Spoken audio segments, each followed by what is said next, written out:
الحمد لله، ربنا كرم من واسعه. ايه ده يا ابني، مالك في ايه؟ لا مفيش، دي نتيجتي بس في الثانويه العامه لسه طالعه وجبت 95%. صحيح انت عملت ايه؟ لا ثانويه ايه، انا اتخرجت من الكليه. ايه ده، اتخرجت من كليه ايه؟ هقول لك كمان شويه، بس خلينا فيك دلوقتي. انت عرفت هتخش كليه ايه؟ هو ايه السؤال ده؟ بقول لك 95%، فاكيد هندسه.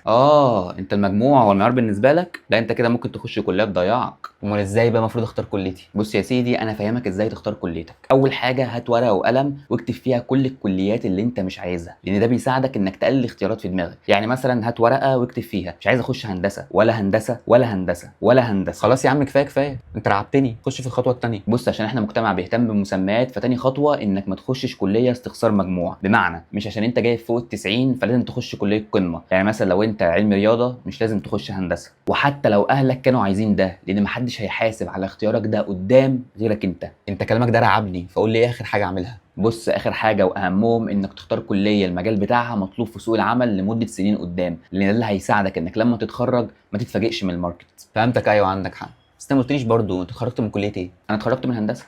اطلع بره. طب قول لهم يعملوا فولو بره.